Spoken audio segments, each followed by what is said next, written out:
So welcome everyone. Welcome to our Training Thursday series. We are reviving this and I could not be more excited about it. So thank you guys for being here. For those of you who don't know me, I'm Jen Scopo. I lead our instructional design efforts here at WorkRamp. I did the math recently and I've somehow been in training for almost 20 years and I don't know how that's possible, but it's apparently accurate. During that time, I ran a training team for a franchise for about 10 years. I ran my own consulting practice, really heavily focused on training and enablement. And I've been at WorkRamp for almost 2.5 years now. What I do here at WorkRamp and why I'm the one bringing this to you today is I take my knowledge and expertise in the area of training, learning design, and enablement, and I bring that into the WorkRamp platform to help our clients build really engaging, dynamic training that maximizes adoption from day one. And of course, make sure your learners are really getting the most out of their training efforts. For those of you who might be unfamiliar with WorkRamp, we are a really scalable LMS solution and really pride ourselves on being an end-to-end platform that can serve everyone from your internal employees to your customers to your partners, all from the same admin dashboard. So it makes it extremely simple for you to create content, to administer the system, and creates a really simple, engaging, dynamic experience for your learners as well. So what we're going to do today is, like I said, this is our Training Thursday series, which means this is where we take the time to enable you. Whether you're a professional in enablement, have extreme experience in learning design, are just getting brought into the field, have been voluntold, if you will, that you're coming into the field and responsible for creating your materials. My objective is to give you tangible takeaways that you can start implementing the moment we drop off the call today. I have two big takeaways for you guys as we're going through today. The first one is that you'll be able to take this information and construct really impactful learning objectives that are measurable so you can really see what your training's doing and have a really clear picture as to what you need your learners to do with that information. The second one is that you'll then also be able to create really engaging learning activities all throughout your training as follow-ups to your training to really make sure you're maximizing your learners' opportunities to actually achieve the objectives that you've set, and more importantly, apply it when they're out there in real time. Excuse me. To do that, I'll give you a quick overview of the concept for today, layers of learning. We're going to look at a framework called Bloom's taxonomy verbs, something you may have seen before. Really going to lean into this and the impact it has on creating your learning objectives and how you can keep it in mind when you're designing those learning activities as well. Then we're going to actually use that to give you a really easy system to create your learning objectives. We have a worksheet for you that you'll be able to get when what's this thing called? Webinar, thank you. When the webinar is over, that you'll be able to use to apply all of this in a really easy manner. We'll talk about how to incorporate those various levels of learning activities. And of course, outline some pretty simple, clear next steps for you. So let's jump in. The entire purpose of training is change. You're either changing a mindset, changing a process, sharing a new, better way to think about something and do something. Once you've completed a training, it's not just, I've checked this box, okay, I did my task for the day, but it's how do I take this information and make sure I'm maximizing my ROE, my return on effort. And your learning objectives are really the platform and the basis for that for your learners. And also, you can't properly and effectively enact that change without knowing what that change is. What do you expect them to do with this information? And how are you going to look back later and say, yes, they achieved what I wanted them to, or no, they didn't? And again, that's where your learning objectives are going to come in. So let's start with Bloom's taxonomy verbs. This is literally a list of action words, but it's what a verb is. This is my 11-year-olds reminding me that I'm relearning how to do elementary school. So those list of action words are what you're going to use to create every single learning objective So very similar as to when you're creating your resume, to be really clear and actionable as to what you've done previously, you're going to use this list of words to determine for your learners and to share with your learners what they're going to be able to act on, what that changes, what they're going to be able to do with this. As you'll see in a minute, the way these verbs are organized indicates different levels of learning, from the very lowest basic side of what it means to take in information to the absolute highest level of how you're going to be most successful with that content. So again, this is your basis for crafting and measuring your learning objectives. Every learning objective is going to start with one of these words, and that's going to set the stage for what level the learning is intended to achieve and how you're going to look back later to measure the results. Indicates the levels of learning. And it's how you not only measure those, but how you're really describing and classifying what those outcomes are. So we're going to take a look at what the different levels are, and then I'll go back and define each one a little bit further. So starting with the lowest level of learning, remember, understand, apply, analyze, evaluate, and create. Remember simply means recollection, repeating it. I'm going to use an analogy throughout this explanation that's really basic, really easy for everyone to follow. And we're going to use when you're very first learning how to do math. So remembering is, you told me 2 + 2 = 4. And I can say 2 + 2 = 4. I can simply repeat the information back to you. So when you're teaching someone, if all you need them to be able to do is to remember what this information is, they're not internalizing it, they're not doing anything with it. These are verbs such as choose. So from this list, out of this information, you can choose the answer to this. You can choose what the steps in the process are. You can name them. Understanding implies, of course, that you remember. So these all build on each other. Means that you actually get it. These are words like you can explain, you can illustrate. So you can really take this information and process it. So it's not just 2 + 2 = 4, but you're showing me apples on a table. And you're showing me, here's 2 apples, here's 2 more. And when I count them all together, that's 4 apples. I now understand it, not just being able to repeat it back to you. The next level is applying or application. This means that you can complete basic actions. You can solve basic problems. So this is where you can count even higher. So you remembered 2 + 2 = 4. You understood it by seeing the 4 apples together. And now you can apply it, because now I'm going to give you 4 + 4. And you can apply that same concept, that same level of understanding, count all of the apples and see that's 8. Analyzing, again, takes it a step further, but you're now able to make inferences. You're able to identify the causes. So this is distinguish between these things, contrast these two concepts. So you can look at it and really start to break it down and start reading between the lines. Evaluating, it means that you can actually assess and dissect to coach and grow. So let's step away from the math example for a second.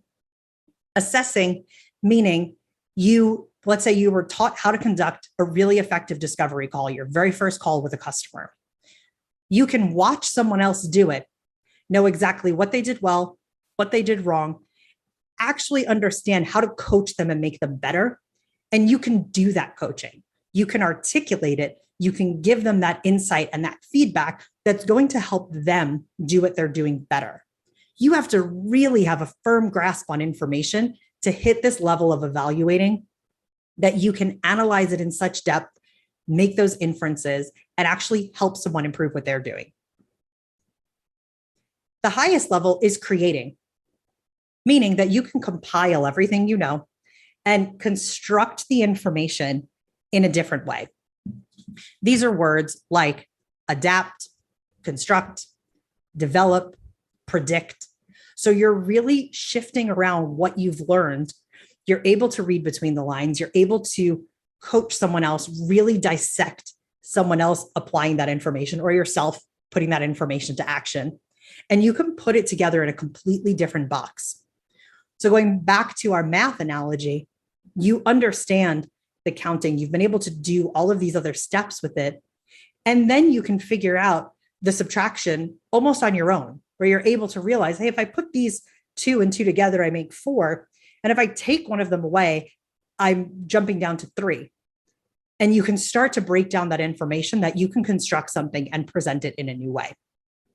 Now, this is important because, again, you're going to use this to define what your learners are doing for yourselves and for them.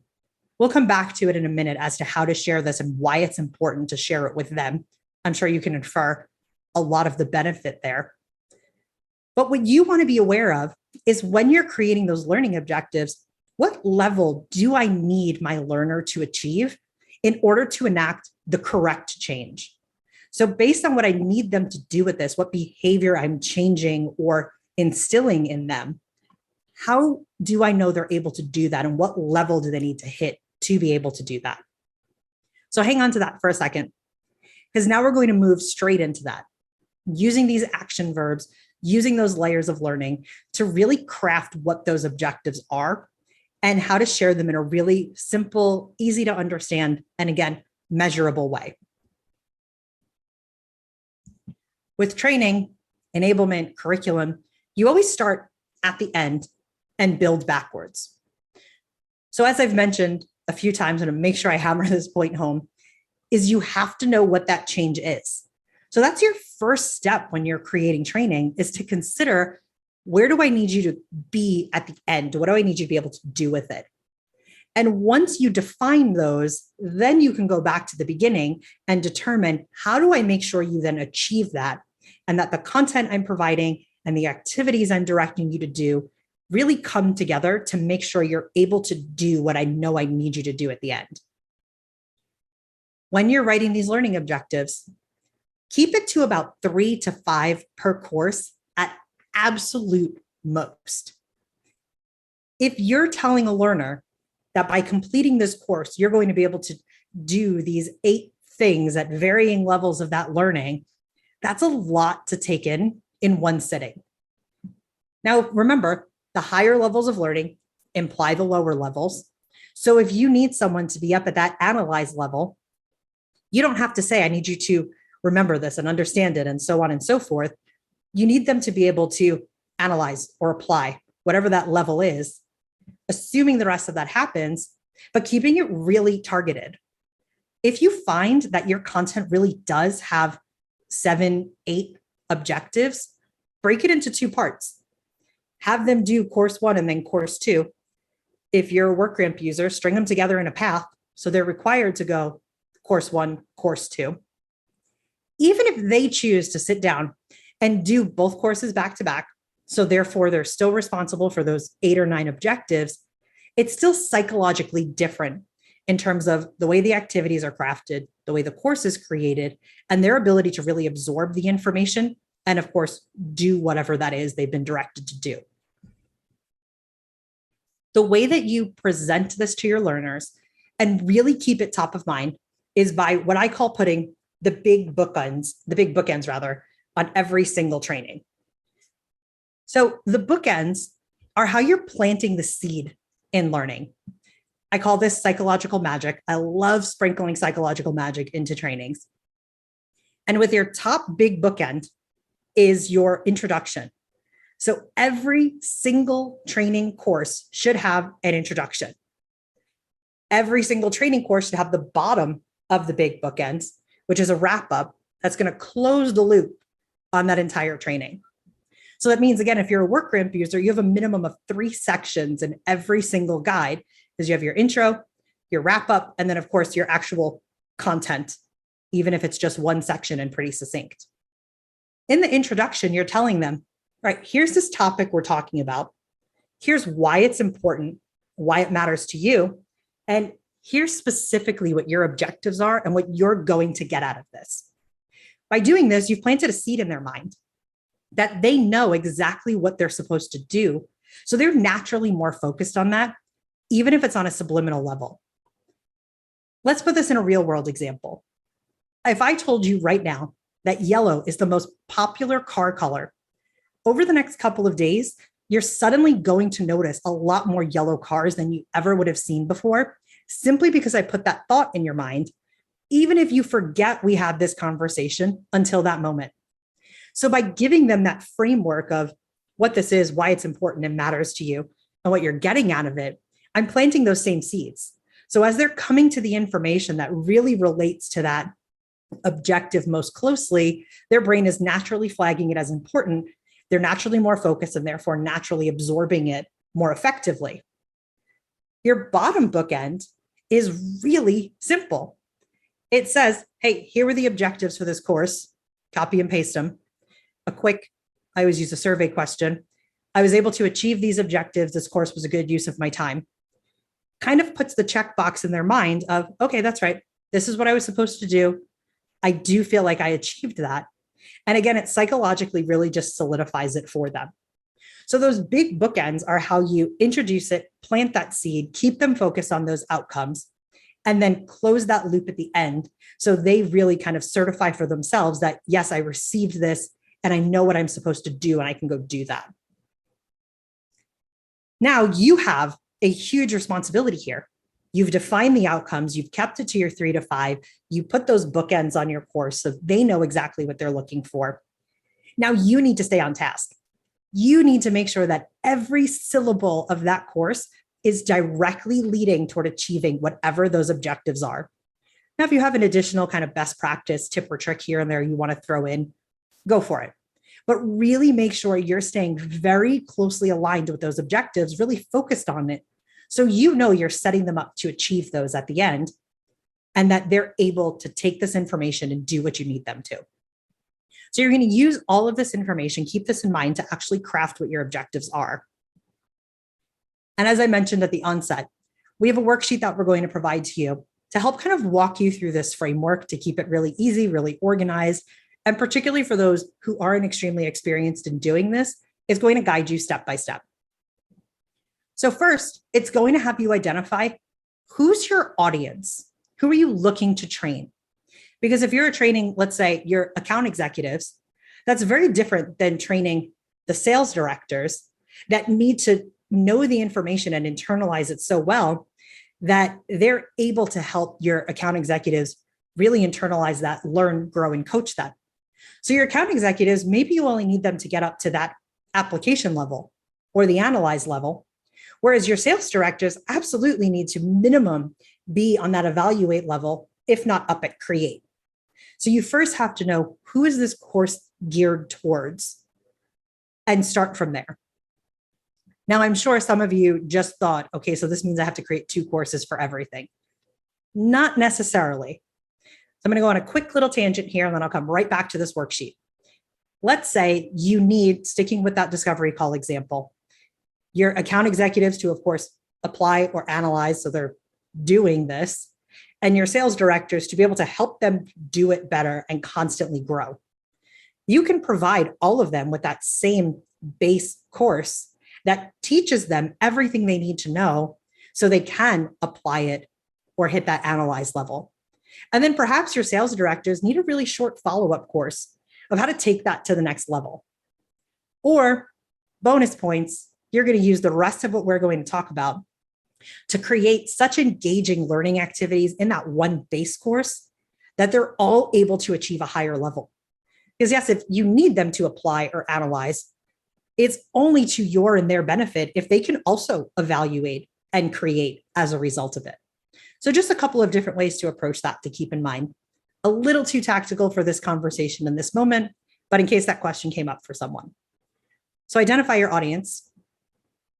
Then what is that highest level of learning, that action that they need to achieve?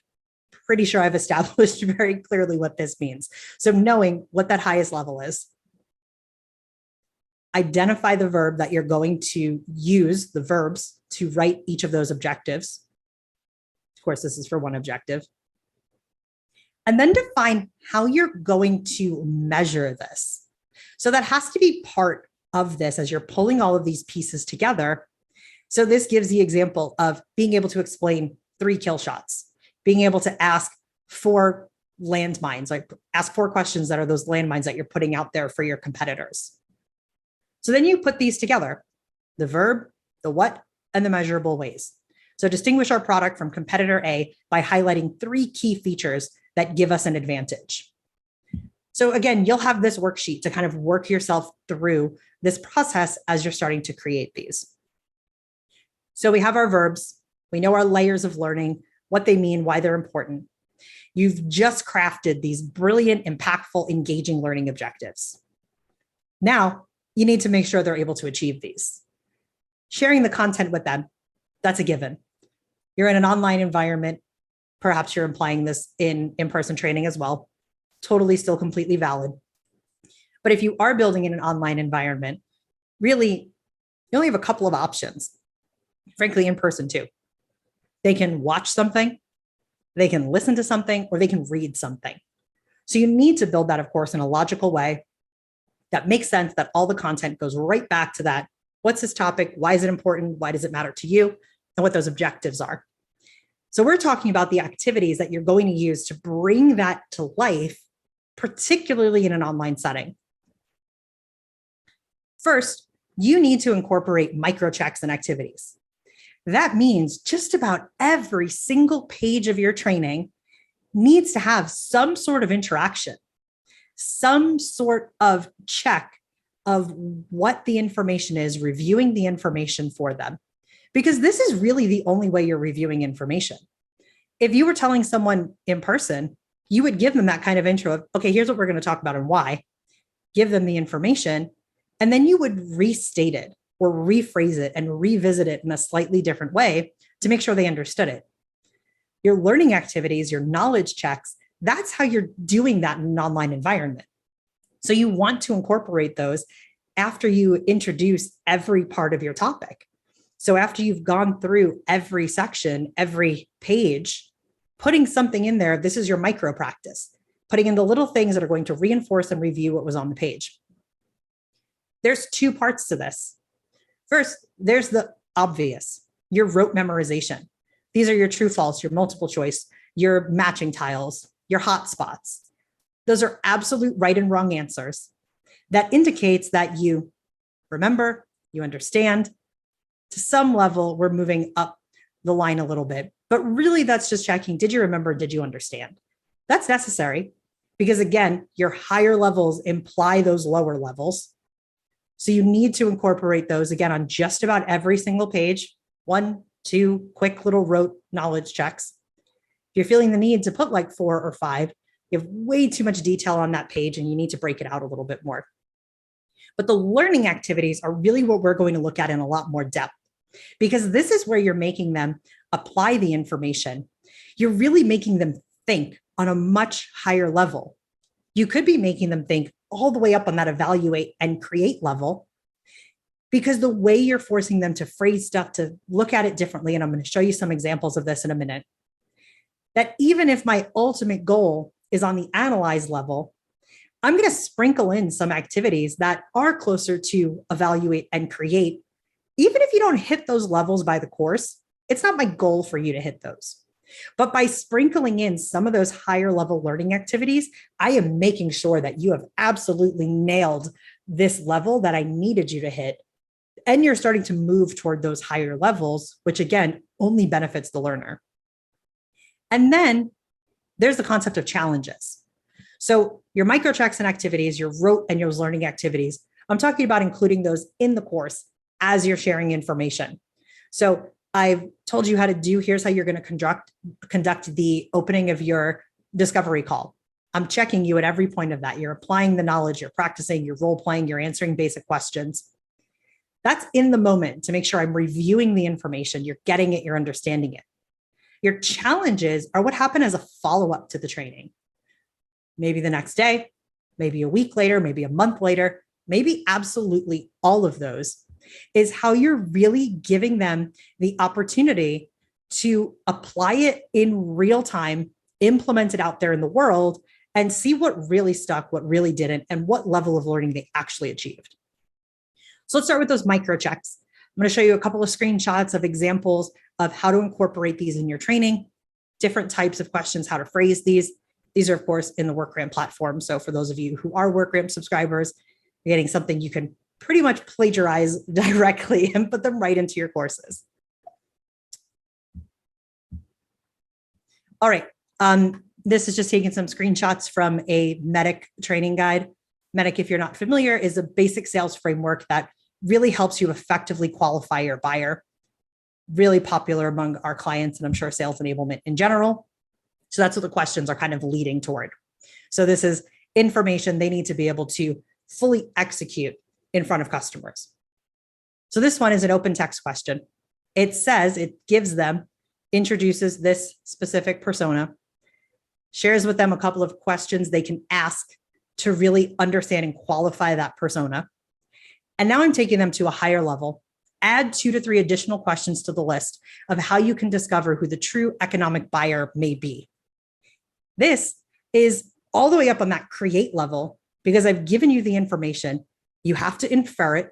You have to really internalize it. You have to be able to assess what you're looking at and dissect of the questions that are there, what's effective, what's not, what am I trying to achieve, and create something totally different that fits in that same vein.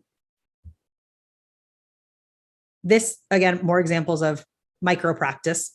The top one is how you do a voice recording. So you actually call into this phone number, put that pin in there, and pick 2 criteria that might be important to a prospect, which is what they just learned on this page. Imagine your prospect mentioned that criteria in your conversation. Record a voicemail as if you were speaking directly to that prospect and explain how our product will play a key role in achieving that criteria to craft a meaningful narrative. So I'll let you guys think on for a second what level that might be in terms of the learning, but it's taking it up really high. I'll give you that hint that, again, they're thinking about it, they're processing it in a different way. They're considering how they're going to apply it in the moment and how they would communicate that directly. So they have to really figure out what that real life application is, not just, yes, okay, great, I understand it. And I'm going to learn when I'm on the phone if I actually understood this and if I can articulate it clearly. The next one, assume it's your responsibility to convince all of your colleagues to complete this page of the training. How would you explain the value of this information? Use specific examples. This also, at minimum, is at that evaluate level because I'm thinking through all of the information and then I really have to think critically and determine why was this valuable and use examples to support or to justify my point. So again, even if that's not the level I need to achieve, simply by forcing me to think on that level, to process it differently, I can go ahead and make sure I'm able to do the minimum that my trainer needs me to do. Another example, rapid fire recall, jot down as many key points as you can recall from the video above. So testing some of those base levels of learning is absolutely vital because, again, if you don't remember and understand, nothing else matters. You can't do anything with it. And I think this is the last example here, another analyze example. Based on your knowledge of a customer's typical journey, what do you anticipate to be the biggest obstacle? How can you overcome them? So I'm sure you get the idea from now by going through all of these different pieces, all of the different, what the levels mean. Okay, just kidding, one more. Remember, MEDDIC isn't necessarily designed to be followed in sequential order. Based on what you've learned, what is one example of a logical order in which you may meet each of the MEDDIC criteria? Explain your reasoning. So you should have a ton of examples now of the types of questions and ways they can interact in order to do this. So whether it's text, video recording, voice recording, some combination thereof. And then it comes to the follow-up. So this in WorkRamp world is actually called a challenge, where it's a totally separate object. So they've taken their training course, they've completed the guide that has all that micro practice, all those different layers of learning. And now I'm going to follow it up with this challenge that's making me do everything I was taught to do, making me really demonstrate that I achieved those levels by doing whatever it was from start to finish, not in micro pieces to learn it like I did originally. And I have this really detailed, clear scorecard and this rubric that's measuring that success for me and for you. So this is really where you're able to see, did they achieve those? Did my content set them up for that? yes or no, and to dissect that and adjust it for yourself. All right. That was a lot of information. That was a lot of me talking, perhaps very quickly. So thank you for powering through. Hopefully you got some of that down, have some of those takeaways, some of those clear examples that you can utilize and put into action. You'll get this recording, if not. And again, we could go on this topic. This could easily have been a 2-hour webinar. It could be a multi-day session, but I really wanted to highlight the key points to give you that base understanding of how to create those learning objectives, what those layers of learning are, why they matter, and how to build your training in such a dynamic way that you're achieving those over and over, and your learners are really maximizing that ROE, their return on their effort. So again, you're going to get that worksheet that I showed you. There's actually probably another 1 or 2 pages of that worksheet that helps you then create the learning activities. And it has the full list of all of Bloom's taxonomy verbs. So if you already looked that up, cool. You'll get this in the worksheet as well. Use it to craft your learning objectives, design your activities, and feel free to reach out to me. Whether you are a WorkRamp client or not, I do 30-minute consultations with anyone. This can be purely best practices, just general, kind of want to bounce ideas around, talk tips and tricks, kind of like this. You can show me existing training that you've created. We can kind of break it down. I can give you specific tactics, specific insight, whatever's going to make the best use of that 30 minutes for you. Feel free to reach out to me directly. Again, I'm Jen Scopo. I lead our design efforts here, so I'm our senior instructional designer. You are welcome to stalk me, find me on LinkedIn. My email address is right there on the screen. Very easy, jscopo@workramp.com. Otherwise, please take me up on that offer. I am from New York. I'm not known for having a filter or saying things I don't mean. So if you do have, or rather, if you do want to connect and do that consultation, please reach out. I wouldn't offer it if I wasn't willing to do it. So I look forward to hearing from you guys. I am double checking the chat very quickly. Excellent. Just some good feedback. Sweet. Thank you guys. I'm glad this was a good use of your time. I hope it was for the rest of you as well.